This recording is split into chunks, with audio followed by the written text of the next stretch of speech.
Welcome to the Real Recovery Show. We are every Friday at noon, and we're so happy that you can join us.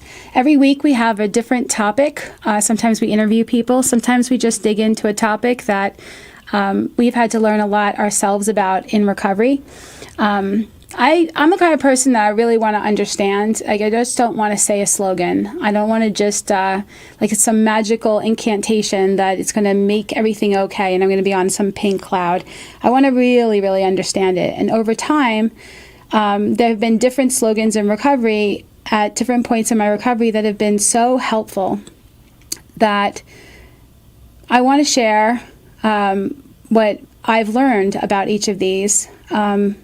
That people shared with me to help me to know, how to apply these tools, these little nuggets, these little affirmations that could save my life, that could talk me off of a ledge, that could stop me from using drugs or alcohol, that could make me have a shift in perception before I say or write something that I can't take back, and how to maybe even get more self-forgiveness and more tolerance for other people, and how to stay more focused on what it is that I really need to be focused on in recovery.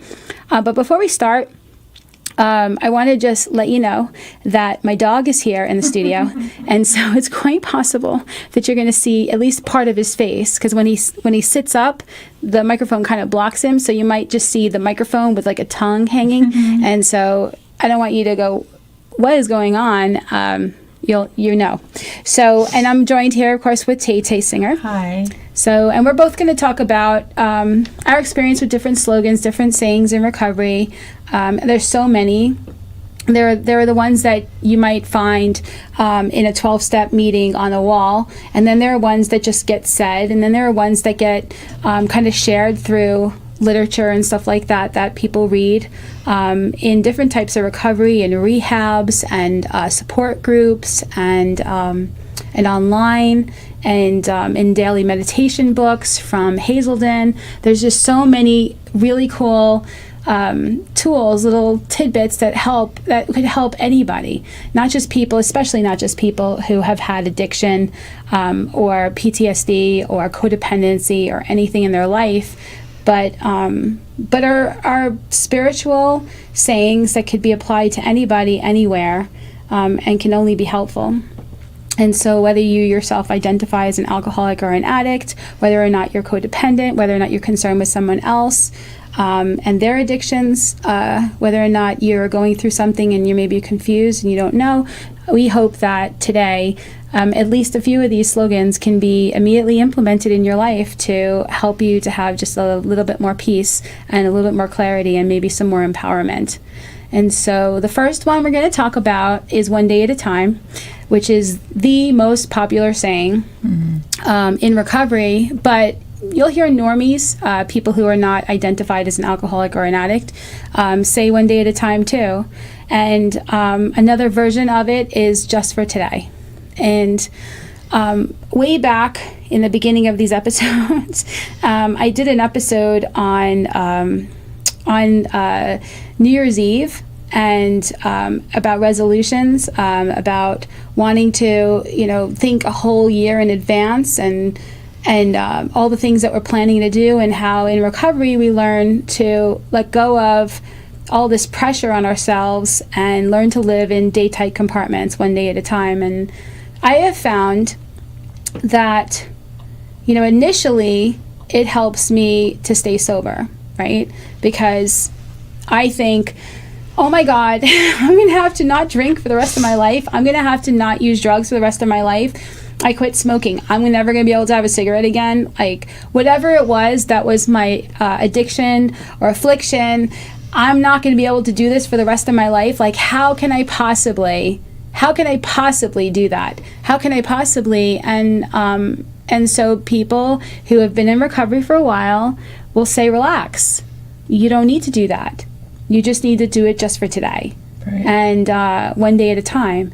And it becomes 1 minute at a time, 1 second at a time, when it's stressful and when it's hard, and what seems to be something specifically to help us initially in recovery to stop drinking or doing drugs or whatever the behavior is, it actually goes deeper and deeper and deeper, because it becomes something that becomes our inner mantra, to help us get centered again, to recognize that, just for today I have a roof over my head, or just for today I have all the things that I need, and I'm not going to try to tackle everything at once. And I don't know what the future is going to be. And it teaches us what we all need to learn, whether we have addiction or not, which is to be mindful, which is to be present, which is to be patient, which is to get out of the story of the who we think we are and the how we think it needs to be and the how we think they need to behave and the what we think we need to have.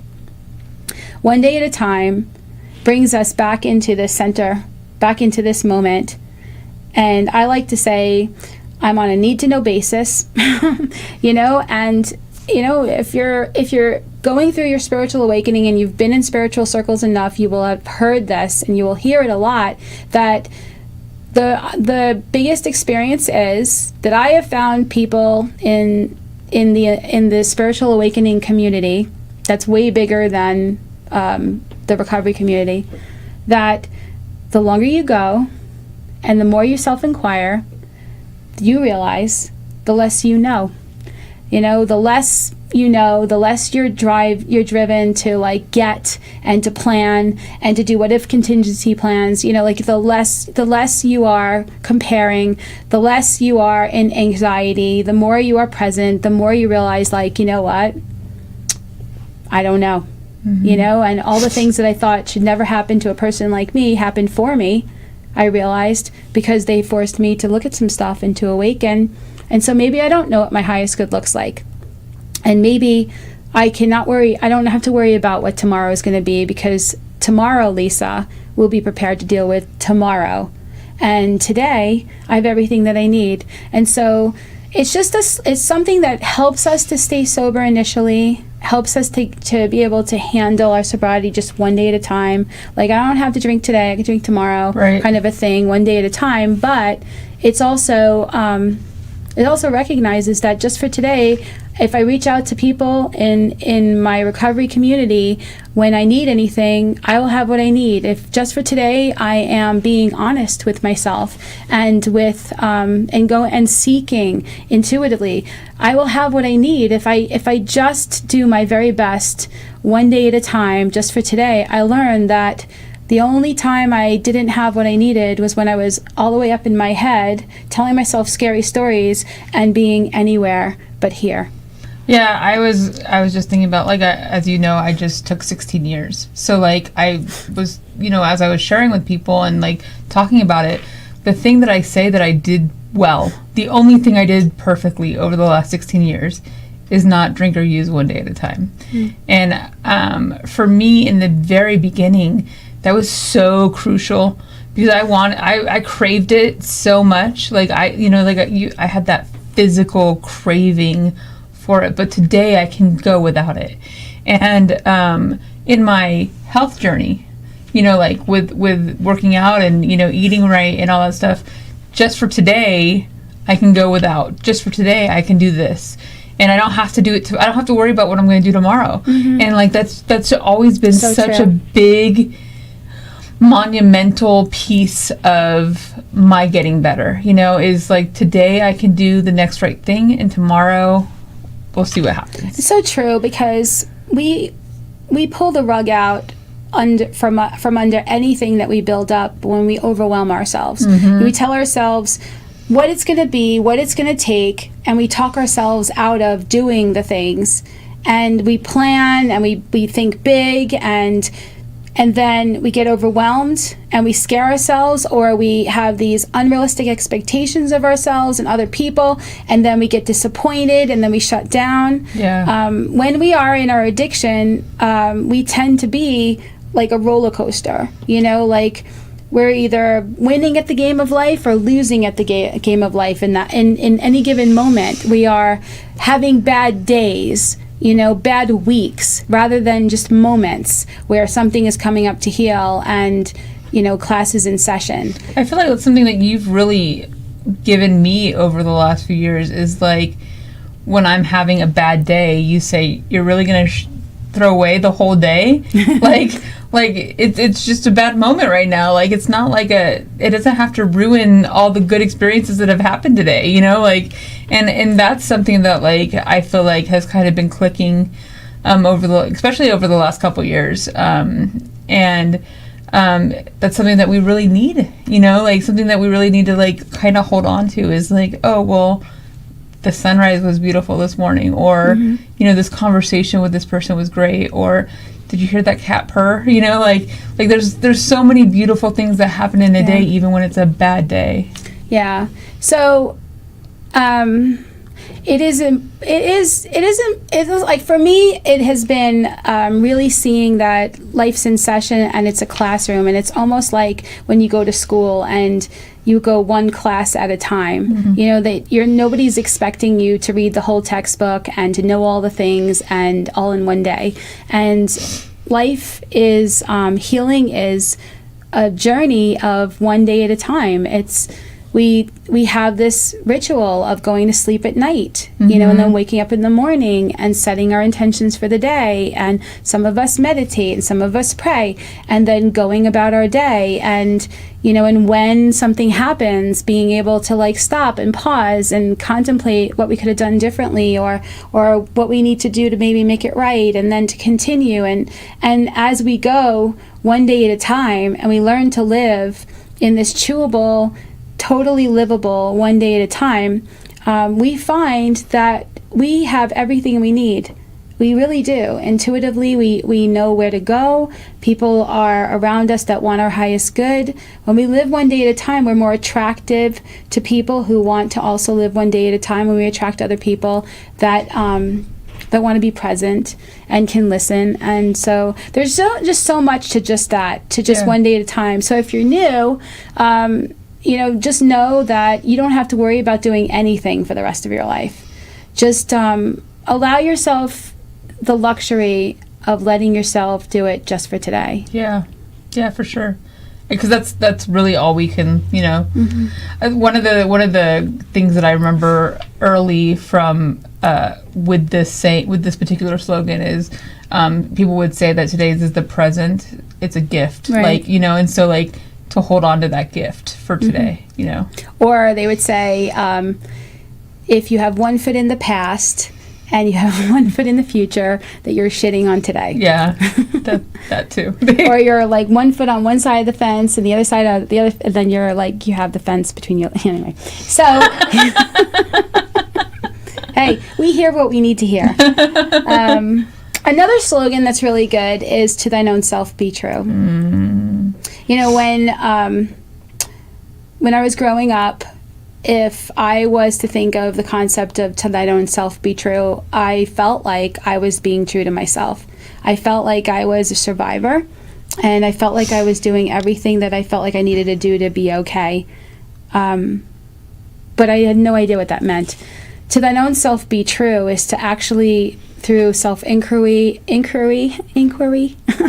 and meditation and feeling into what the yes is, and, you know, really honoring the no, we find out what we really like, what we really feel about a thing, and we start to respect that, you know, and we are able to let other people have their own opinions and whatever like that, but we're not so easily swayed, because we need to be able to just be true to ourselves. And that process of honoring ourselves, I mean, just like with one day at a time and just for today, you know, we wanted to be anywhere but here. Right. You know, we wanted to be checked out. Yeah. And so anywhere but here, anytime but now, right? And then the anyone but me.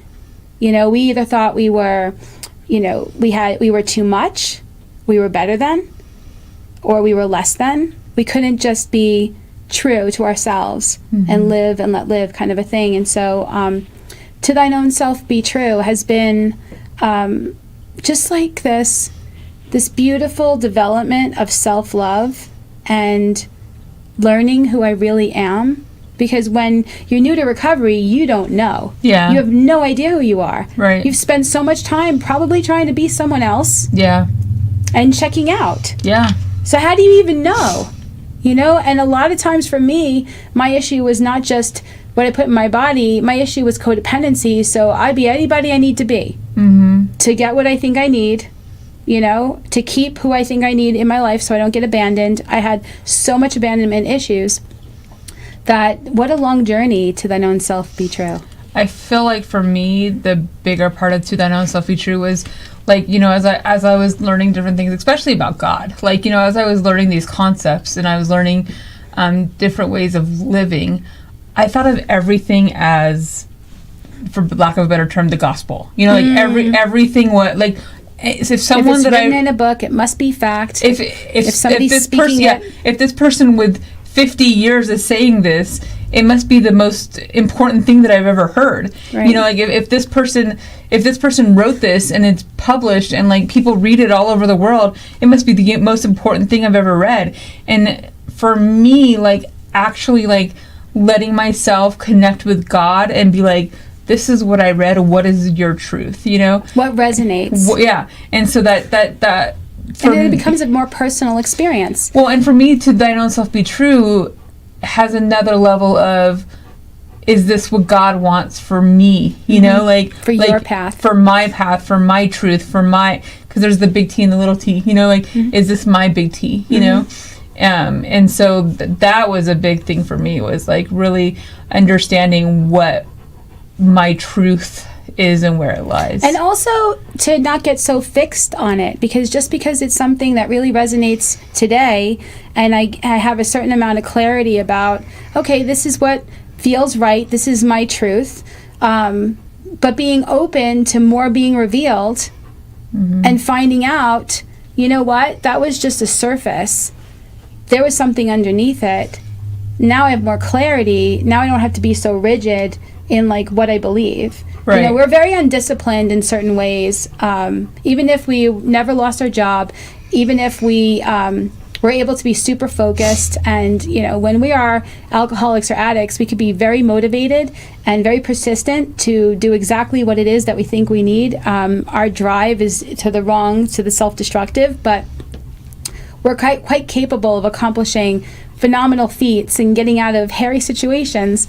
That if we were to apply all that in another direction, what an amazing amount of success we could possibly have. But you know, to thine own self be true, to really say, you know, right now, I always say current me. In fact, I make a joke about it, and we all laugh at the recovery store, because sometimes I'll find something and I open up some sort of purchase order or something like that, and I go, oh, I hope former me put this in or something. Or you'll say, future me will thank me for this. Yeah, future me will thank me for this. I always say that all the time. I go, you know what? I'm going to take time and I'm going to write myself a note so that, like a time capsule, future me will have a gift from current me, and she will be very happy with me. Yeah, you say that a lot.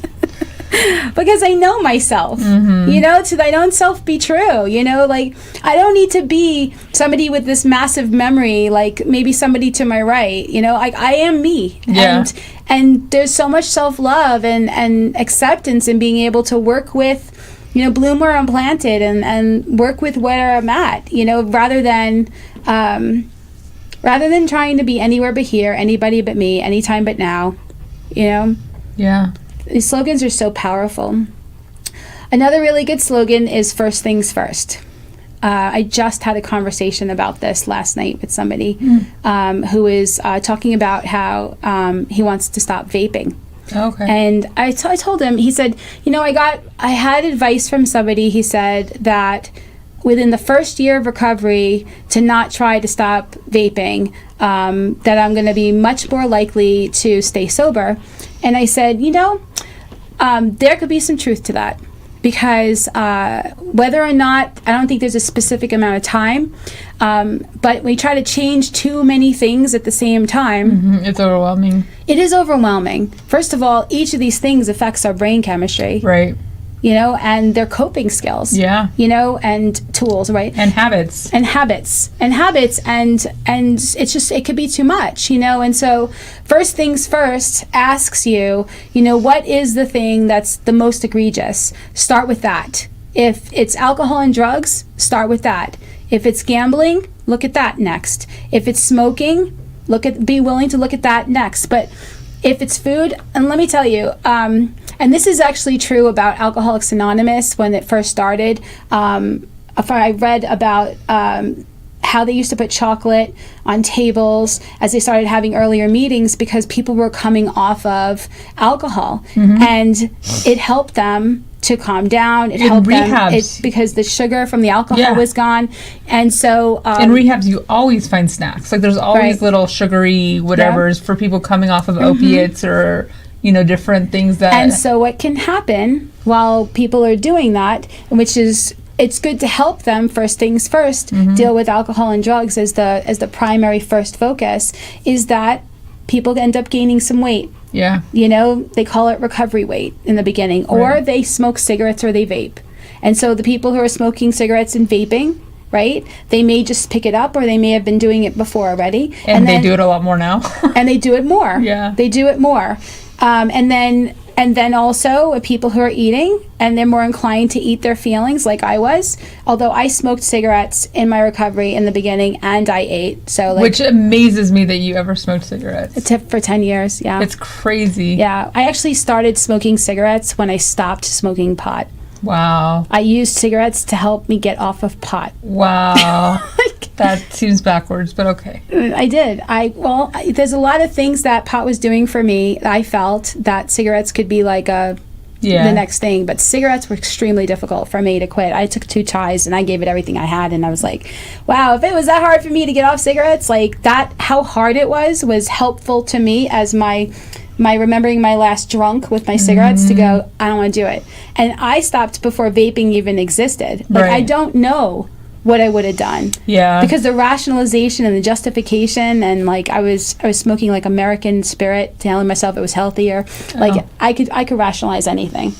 So First Things First, if you are new, it's about, really putting your recovery first. It's about saying, job or no job, wife or husband or no wife or husband, kids or no kids, health or no health. I mean, you need health, but I guess you need all of it. But First Things First. I have to put my recovery first. Because if I don't, I am putting all of the rest of it at risk. Yeah, that's what I was about to say, is like if you don't put the solution first, you're gonna lose all the other things. Like it's all gonna implode anyways. Like, yeah, you definitely you're eligible for a deeper bottom. There's a concept called YET, which is actually a slogan too. I haven't lost my car yet. I haven't lost my job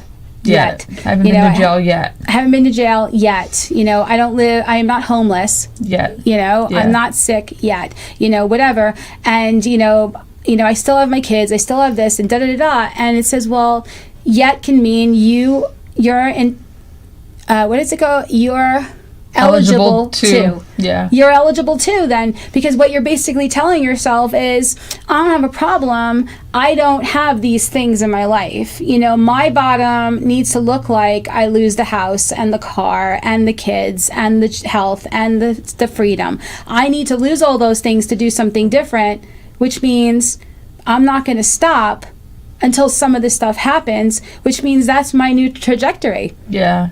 And so it's so important to recognize, when we do recognize that we have a problem, how to prioritize in our life, because alcohol and drugs or whatever the behavior was our priority. Right. I mean, there's no way that if we're bottoming from alcohol and drugs that we put our family first. There's no way that we put our work first, our health first, our safety first, our freedom first, our kids first. There's no way. And so we have to do with our recovery the same thing we did with our affliction. We have to put it first. We have to. Otherwise, we won't reverse what's going on with the addiction and what's going on in our bodies. Right. And in our lives. You know, first things first, it's like you see it and you ask yourself, what does this mean to me? You know, first things first. I start my day in the morning and I think about my day, and there's a lot of things that I can and sometimes more so have to do that are super pressing for that day. And if I get up in my head, I can get really crazy. And so I have to meditate into my day and say, okay, you know, what are my priorities here? You know, and first things first, what resonates to do first? What resonates? Trusting that once I tackle the thing that resonates to do first, the next thing will be easier, and I will do it with a sense of peace. But if I do it from my head and I'm crazy, I'm reacting then, and I'm not having any peace at all. Mm-hmm. So, another one is progress, not perfection, which is my favorite. Okay, so share about it. Well, I mean, it's my favorite, but it's also one that I can use incorrectly. Because I could do something shitty and say, well, it's progress, not perfection. But I can also excuse it. Right, but I can also be a perfectionist and then realize it's progress, not perfection. It's so interesting because I was such a perfectionist, and I had somebody ask me, so where's all the perfection? Right. You know, my ideals were based on this all or nothing black or white thinking, which is so fear-based because I believed that I wasn't safe unless I had everything. It's a form of OCD to be needing everything to be a certain way, mm-hmm. you know. And I also was afraid of doing things because I feel like if I couldn't do it well, I wasn't going to do it at all. And to be able to start doing things and experiment in it and be able to make mistakes and to see the value of mistakes and how much that helps to have that attitude of just being progress, not perfection, you know. A lot of times we talk ourselves out of meditating because we tell ourselves, wow, this is so hard. I tried to meditate. I just can't do it. Mm-hmm. You know, or, you know, wow, you know, I tried to lose weight and I just can't do it, or on and on. And to live in progress, not perfection, is to allow ourselves to, if we are being honest with ourselves and really putting legitimate effort towards a thing, to be able to have self-love and patience and trust that as we go, because class is in session, we will learn more and be able to do better and level up as we go. But to have this black or white, all or nothing attitude that it needs to be perfect is toxic. It's toxic. It gives us unrealistic expectations of ourselves and other people. And expectations are what they say, premeditated resentment, which is another saying in recovery. And so I am going to be uncomfortable in my own skin based on trying too hard to be perfect. Yeah. And, you know, another really cool saying and slogan is, this too shall pass. That one statement helped me so many times because, you know, as you guys know, I've had complex PTSD. And so when you have PTSD, your interpretation of experiences has a lot more energy to it. And so I used to have big feelings about things, and things that happened that would maybe not affect another person would trigger something, and it would just be overwhelming to me. And I had such low self-esteem, and I was not trusting God, and I hadn't been through enough to really kind of be able to say, okay, you know what, I could do this one day at a time. And the idea of this too shall pass was a lifesaver for me, because I was able to say, you know, not that you would want to have to do this maybe for the rest of your life, but this is what's going on right now, and this is going to pass. Mm-hmm. Like, this is not going to last forever. Whatever it is that I'm dealing with in this moment is just my current situation, my classroom, and if I face it and walk through it, I will have a lot more freedom. Yeah. And this too shall pass has allowed me to have more trust in the process, because I can look back and I could say there's a lot of things that when I was in them, I thought there's no way I was going to get through them. But I did, and it worked out, and I actually learned things, and then I realized the benefit of having gone through it. And so it puts it into perspective, and it allows me the fortitude and the empowerment to be able to go through something, just saying, at least this too shall pass. Yeah. I think that for me, that wasn't a saying that I heard as much early on, but as as I got older and was in recovery longer, I've seen a lot of bad things happen in recovery. Like, a lot of bad things happen with long-term recovery, and so to have that idea of this isn't the reality forever. Just going back to the just for today, this isn't going to be the way things always are, and I can see that by the history of the things that I've come through. And I feel like all these slogans and all the things that we've talked about so far is a representation of that onion I'm always talking about, how we're peeling apart the onion and getting to the next layer. This is just another layer of okay, so now we know it's just for today, or it's one day at a time. Now we know that it's progress, not perfection. Now we know that this situation is not the way this situation is always going to be. And so those kinds of things are pretty big for me in my staying balanced. Yeah, because it gives us a healthier attitude that, I can handle this. I can handle this for today. What was really interesting, and I don't know how many years into my recovery this happened, but the script got flipped. And what happened is people started saying that this too shall pass was applied or applicable to good things too, things I decided I liked, and that I had to watch my attachments, that I had to watch how excited I got, because I was basing my serenity on something being a certain way, and it was dangerous for my peace of mind, because I would start being afraid of losing something. The two biggest fears are not getting what I think I need, right? And losing what I think I need, losing what I think I have. And so on the things that I felt like I had to trudge through, I was okay, this too shall pass. I'm going to make it through this, and I'm going to come out the other side of it. And then this too shall pass. Everything's temporary. Wear life like a loose garment. Don't get too attached to any particular thing being a certain way. And the reason why it's such a deep spiritual concept is that it allows me to be detached from these things enough to be able to be centered and to not base my serenity on something. I'm very careful these days of the narrative I tell myself about something being good and something being bad. Yeah. I'm very careful about it, because I want to know, that while the movie of my life is going, that I am being anchored into my true self and what feels like the next right thing on a deeper path that I'm on. And so what's interesting about that is that concept of if you're following God's will, if you're in a place where you have a power greater than yourself and you follow that will, if you hold on to things like this, God can't give you any more. And so if you hold on to things like this, God will take away. And but for those of you on radio, she has her hand open. My hands are open on the radio. I was I'm on the screen.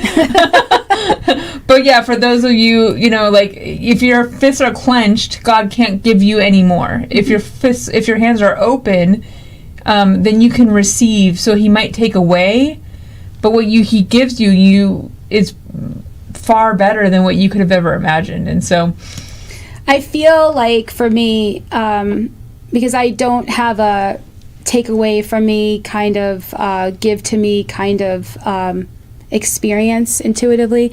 It's more what I allow for myself too, that I don't push away, that I don't block, but also what is right for me, what is helpful for me, what is useful for me to be helpful in the world with, that if it's meant to be in my movie, if it's meant to be in my space right now, then it'll be there. And if it's not, that there's a reason for my highest good, for the path of it, because I try not to get a material focus of having and not having. I try to just look at, trusting that if it's in my life, it's in my life for a reason, and if it's not, it's because maybe I don't need it. And if I don't need it, then maybe I could look at why I'm pining over it. Right. Right. The guy, the girl, the whatever, the thing, the shirt, the whatever. Like I could get attached to a thing, give it meaning it doesn't have, and then not have serenity. And so it's important to me. Please remember that the opinions expressed here are strictly those of the people who gave them and do not represent any 12-step program or should replace your own intuition or professional medical advice. At this time, we're going to take a quick break, and we'll see you in a bit. The Meeting Space is a facility with over 100 weekly recovery meetings for addiction from alcohol, drugs, sex, food, gambling, codependency, and PTSD. When someone is scared to go to their first meeting, we walk them through the process, ask them and answer questions to assuage their concerns. Many are court-ordered to attend, and we provide free court papers and teach them the process. Our glass-enclosed, soundproof children's playroom enables parents to be in a meeting while watching their children. We have healing workshops, craft fairs, and special authors who come to teach and sit with our fellowships. During COVID, we were declared an essential business by the County Commissioner's Office. We were kept open so that we can continue our daily work with traumatized chronic relapsers and those who would have used alcohol or drugs in isolation. Local businesses rent our space as well to financially help with this mission, and they get to have a great location for their business meeting or training. The recovery store in the center of our facility provides literature, clothing, medallions, and custom gifts to encourage, aid in, and celebrate a person's recovery from alcohol, drugs, PTSD, or unhealthy behaviors. Both the recovery store and the meeting space are open every day, including holidays. Saving lives, educating the community, reducing social stigma, providing a safe place for people to heal. Our nonprofit is supported entirely by donations by people like you, who want everyone to have a place to go to heal.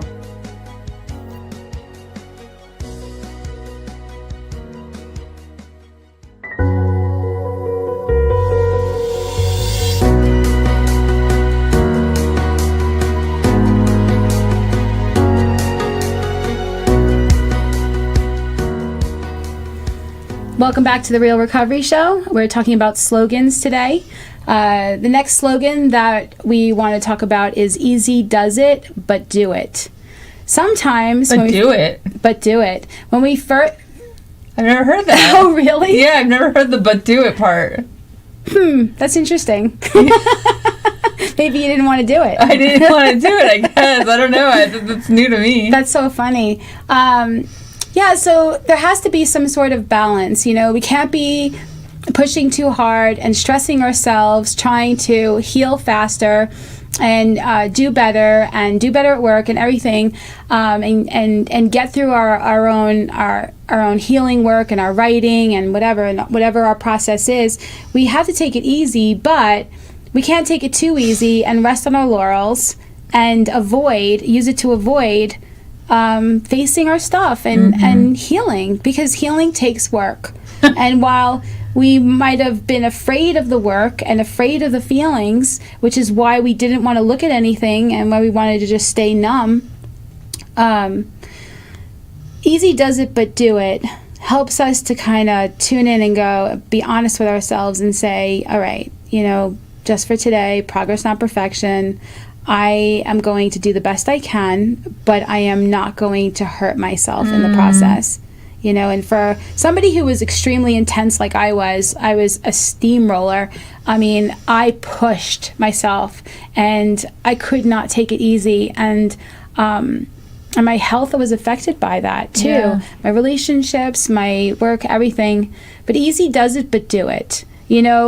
Relax, let go. But pay attention and do what you need to do. Do the next right thing. Yeah, this is blowing my mind, this but do it thing. There's a saying in the church, come as you are, but don't stay that way. Ooh, I like that. And so that just like kind of like blew up in my head, you know, like. I love that. I never heard that before. I've heard God loves you where you're at, but he loves you too much to keep you there. To keep you there, yeah.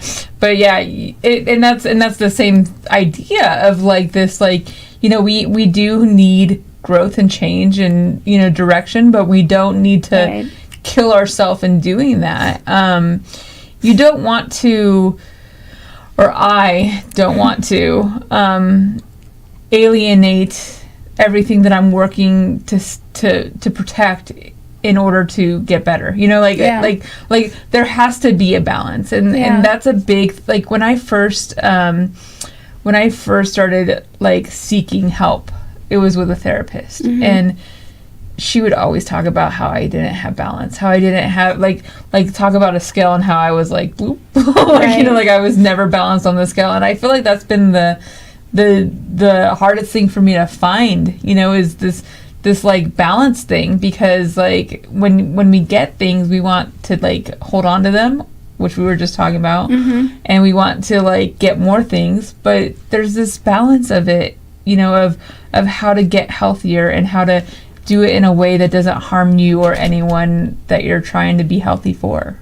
It's also tempting to get very stressed out in trying to do any kind of writing portion of our recovery, you know, and take ourselves way too seriously and push way too hard and bring ourselves into more of an uncomfortability in our own skin than maybe we need to experience, and risk our sobriety, which is not an excuse or like an invitation to dial it all the way back and I'm just, you know, easy does it, so I'm not going to do the work because, you know, I just don't want to, like, feel the feeling or something, and it's just not good for me. But easy does it, but do it. It's just a good gauge to be honest with myself. Am I focused on the solution? Am I really doing what the next right thing is? Am I putting myself into my recovery, into my healing? But am I also trusting in the whole process, in leaning on other people, letting myself have more self-love, learning to have more self-love and stuff like that. So easy does it, but do it.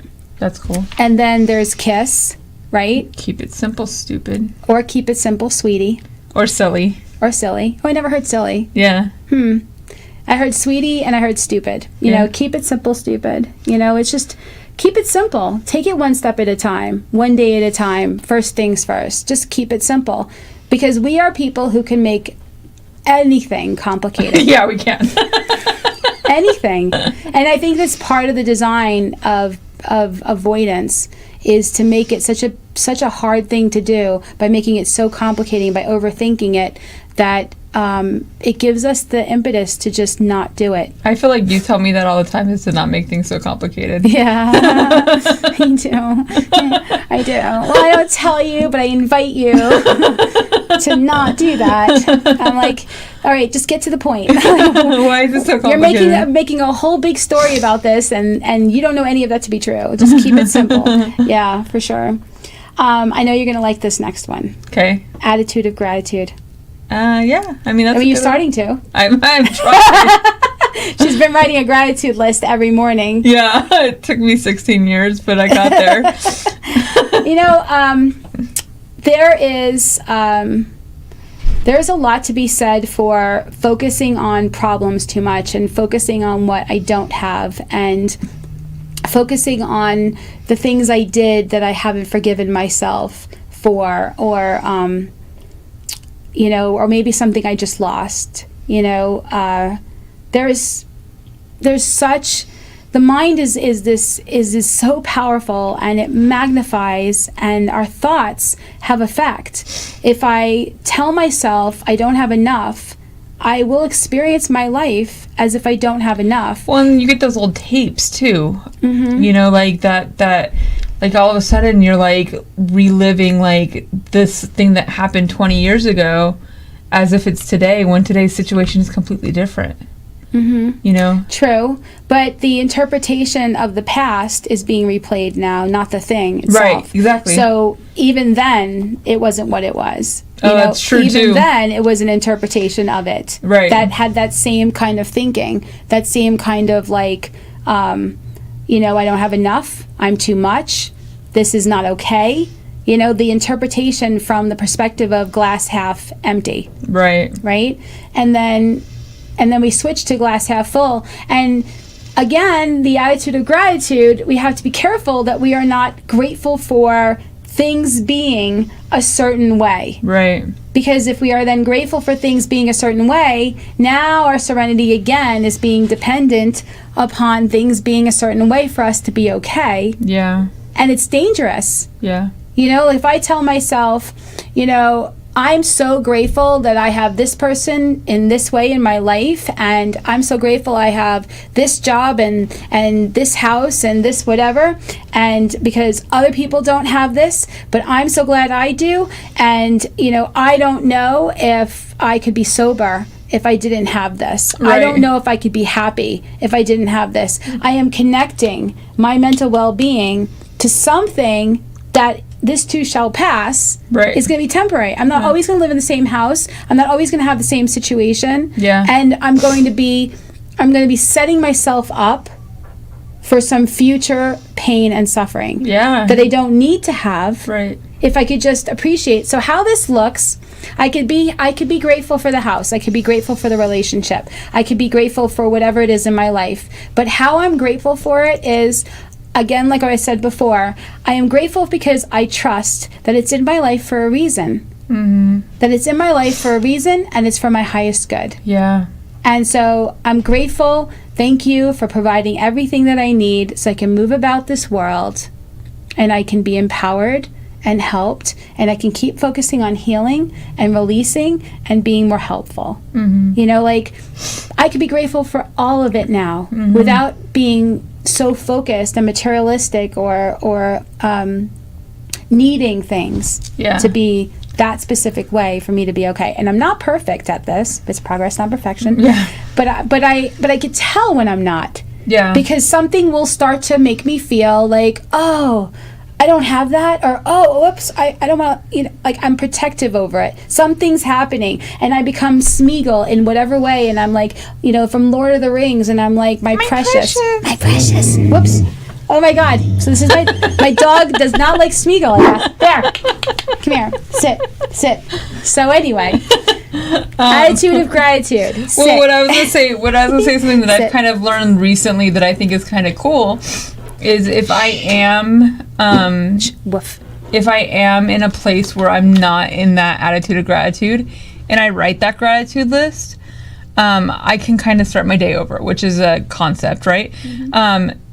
My friend Nan always says that joy is a choice. Mm. And, I agree. And so for me to make that choice of being in gratitude, even if my circumstances, in my opinion, don't warrant it, my opinion doesn't matter in that moment, And I think your opinion does matter, but it matters in a way to say, this is the narrative I have running. It's not the reality necessarily of the situation. That's what I mean. But I would like to have a different perception. Right. And by being willing to be grateful, to see where maybe everything is we're not just grateful then for the things that we think we want. We actually become grateful for things we don't want too. Right. We recognize that, wow, this must be happening for a reason. There must be something in me that needs to heal. There must be something going on that this is helping me. And I kind of think of it like the military, where maybe a person isn't disciplined to be able to work well in a team. Mm-hmm. Maybe they're not physically in shape. And to go through all of that discipline can be really, really hard on a person. Right. And so I think of it like that. I think in some ways I have shortcomings that need to be brought up and developed, and I have defects that need to be replaced by a better tool, an asset that I have programming that needs to be questioned. Mm-hmm. And so to be really grateful, not how I'm so excited, I'm having this thing come up to heal, but really appreciate, go, if you've brought me to it, you're going to bring me through this. Yeah. And I can take this one day at a time. And I am so interested to see what's on the other side of it. Yeah. So gratitude becomes an abundance-oriented, solution-oriented, trust-building exercise. Yeah. Whereas while we are believing that we're separate, that we don't have what we need, we're disconnected from each other, we're disconnected from ourselves, we're disconnected from whatever higher power concept works for us. If we spend that kind of time in there, we are in our disease, our dis-ease. And whether or not we ever pick up a drink or a drug or anything, we will be so not right in ourselves. And how interesting that it all comes down to perception. Yeah. That we can have a totally different view and have a completely different experience of the same thing. Right. The same people, the same stage, the same scenery, the same events, and we come from a more gracious, tolerant place because we are filling our own cup rather than browbeating ourselves and telling ourselves that we don't have what we need. Mm-hmm. I'm telling you, these slogans, they start off and they'll help you with certain things, and you'll be like, wow, that's amazing. Yeah. There's no way life can get better. Right. But as you go on, these circle back around, and then you start to realize, wow, this is really a deep concept. Yeah. And it goes deeper and deeper and deeper because these are spiritual truths. And it's more applicable than just not drinking today. Exactly. Like, you can use it in so many different areas of your life. So there's the whole concept of self-pity versus, empowerment and humility, versus humiliation. There's this cute saying that I love that's pour me another drink. Yeah. And what I love is that if you feel sorry for yourself long enough, if you are magnifying all your little problems enough, what they say that it's like pole vaulting over mouse turds. I've never heard that either. Oh, you haven't? No. Oh my God, I love that one. It's like, yeah, we pole vault over mouse turds. Yeah. We make something that's so insignificant. So huge. So huge. Yeah. Definitely making mountains out of molehills. It's like picking something on your face that is like only you could see and only you could see with like a magnifying mirror. And then picking it until people on Moon can see it. Yeah, until it's all so red it's like, and infected. Hi, and like, how you doing? Yeah. But that's what we do. Yeah. We pick at our life. We make something that is so small and chewable into the whole focal point of our day. And like you said earlier, learning to not throw your whole day away because of one thing that you're expecting or attached to not going your way. Right. It's like being able to come from gratitude and get out of your own way and trust gratitude. True gratitude is surrender. Mm-hmm. True gratitude is trust. It's letting go. So I'm telling you, this just gets, and I'm sure I'm going to learn more as I go. Oh, for sure. Like, as I go and as more stuff comes up to heal, I know I'll learn more because I want to. Right. I want to learn more. I was at a recovery event, and I was one of the speakers last night, and somebody asked a question. And it was kind of like a, people ask questions, people answer type thing, right? Mm-hmm. And one of the questions was, how do you get to long-term recovery? Like, what do you have to do that can get you to be more likely to stay sober a long time? And the speaker before me shared about how important it is to work with others. And of course, right? Of course. But I really felt to add to it. And so I said, you have to remain teachable. You have to. There are people with 20, 30, 40 years of sobriety who are miserable because they had this idea. It's kind of like when you first get sober or clean, you go, oh my God, wouldn't it be nice if I could just do all this and then maybe one day I can drink or use drugs again like a normal person, and then you have to eventually get to a place where you're like, I never drank or did drugs like a normal person. Well, I mean, honestly, that statement, like, who wants to do that? Who wants to drink it, and put it down? So, but it's just like that saying. What the idea that one day you'll be done and you don't have to look at yourself anymore, that you don't have to learn anymore. And why would you want that? Why would you not want to grow? So a lot of people don't. Okay. Because the perception of growing is painful. The perception of growing is negative still. And that's true for a lot of people who are new and people who have that attitude, I'll do this work, but I'm not going to like it. And maybe I'll get something out of it and I'll say that I did it, but I'll come for relief, but I won't come for recovery. Because recovery is about getting to a place where I want to learn more. I want to actually heal. I want to let go of more. That it's a journey, like you would always say. It's an onion, and we're peeling layers. And as we go, more is revealed.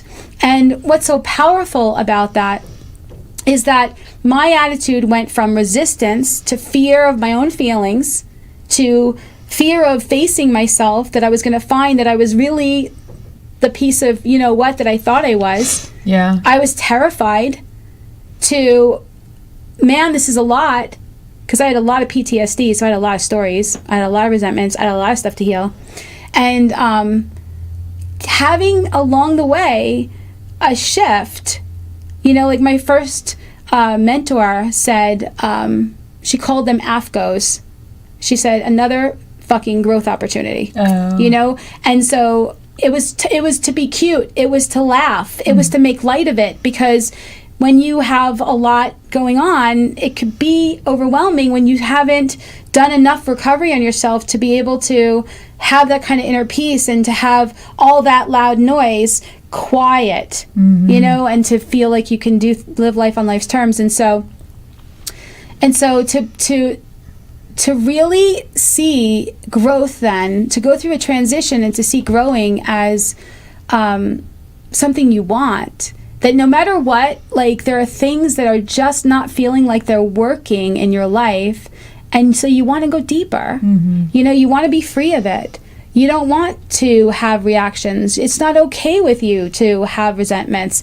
I don't ever have road rage, ever. And I haven't for many, many years. But I have seen people in recovery, who have stopped working on themselves, who are no longer in a humble place. And so how do we do that? So we work with other people, but while we are working with whoever it is that we're helping to heal, and helping them through the process and sharing our own experience, strength, and hope, we are there learning with them, because they're going to say things, or things are going to get said through us that are going to make us go, huh. Yeah. I always have ahas when I'm teachable. Right. When I'm willing to be humble enough to recognize that, we're all people, we're all bozos on the bus. We're all here because we're not there. We're not all there, right? We're all here because we're not all there. We all have something to heal, all of us. And that's not just limited to recovery community. That's the whole world. Right. And so while everybody needs to be right, while everybody needs to be defensive, while everybody wants to hold their story of themselves and not want and resist growing, then things happen and they don't have that sense of peace. Yeah. And so I said to this group, and mainly because there were so many people that were new, and I said, don't be that person. Always remain teachable. Yeah. Because it's your life. Yeah. And you're the one that could stop it from being the life that you could really live. You're the one that could do that. You could be that person who's dry years later. And the number doesn't matter. I have 24 years clean and sober off of drugs and alcohol. But if I decided I'm done, meaning I don't have anything else to heal, I would be full of it, by the way. I would be full of it. Then I would go back, take my sense of self back again, and undo some of what brings me peace. We need humility to get out of the way and really speak from that intuition. Yeah. We need humility to not think we know better about what another person needs for their life and try to run their life. We need to stay teachable, and we need to trust in that everybody has what they need, and that if we stay open and honest with ourselves, that we can too. We can keep experiencing ahas and freedom. Yeah. So, yeah. And so I guess at this point we'll stop. Right. We have a lot to say on the slogans, so we have decided that we decided this on the break, that we will do another episode on this, because there's so much. And this is the kind of show that I would have loved to have when I was new, because I didn't know what any of this stuff meant. People would say these things to me, or I would see them on posters and stuff, but I didn't actually know what they meant. And it would have been nice. Yeah. It would have been nice to be able to know. So please remember, you can watch us on Facebook, YouTube, and on Amazon Fire TV. You can listen to us on the PHLV Radio app, or you can get our podcast on Apple Podcasts, Spotify, and iHeart Radio. You can see all of our episodes on themeetingspace.com, where it links all of our episodes that are on YouTube. And and if you're thinking about being on a future episode, definitely come see us by going to themeetingspace.com and clicking on an intake form, and then letting us know. The opinions were expressed here are strictly those of GAEM, does not represent a 12-step program at all. We are here representing our own recovery. We're both in long-term recovery and just sharing our experience, strength, and hope. Yeah. So thank you for joining us, and thank you PHLV Radio for having us, and we'll see you next week.